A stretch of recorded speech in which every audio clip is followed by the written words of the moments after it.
Nahuli ka mang magkahiwalay na insidente ng pagnanakaw sa Pangasinan at Iloilo City. Sa Pangasinan, mahigit 2 milyong pisong halaga ng gadget at cash ang natangay. Saksi, si CJ Torida ng GMA Regional TV.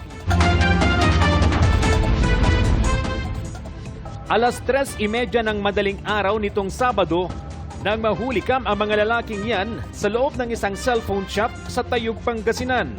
Ang isa sa mga lalaki, naka-helmet pa at tila sinusubukan buksan ang vault. Pero dahil bigo nila itong mabuksan, tinangay nila ang buong vault. Lahat ng gamit namin, bolt, wala sir.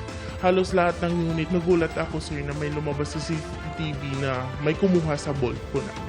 Ang vault na tinangay, naglalaman ng 68 unit ng mamahaling cellphone at iba pang gadget na may kabuuang halaga na 2.5 million pesos.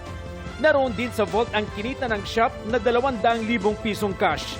Ayon sa pulisya, gumamit ng bolt cutter ang mga suspect para makapasok sa shop.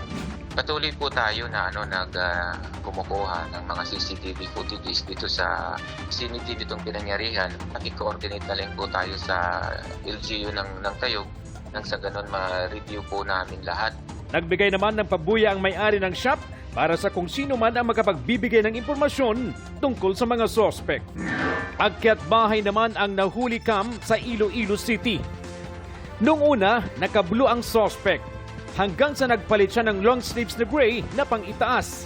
Umalis siya saglit, pero pagbalik, may dala na siyang hagdan na ginamit niya para maakyat ang bahay.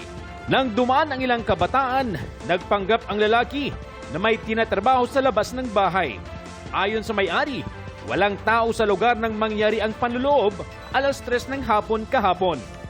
Kinagabihan na nadiskubre na may-ari na natangay ng suspect ang 100,000 pesos na halaga ng alahas pati mamahaling wine. Dito ko lang mulalungan, ang aparador ko nga may kandado, wala na kandado. Sa uli, dali-dali ko abriyan, dito ko na mulalungan nga wala na. Bracelet, 2 ka singsing, 1 ka olintas, aritos. Hinahanap pa rin ang suspect na ayon sa mga pulis ay sanay sa pagnanakaw batay sa kanyang mga kilos. Para sa GMA Integrated News, ako si CJ Torida ng GMA Regional TV, ang inyong saksi.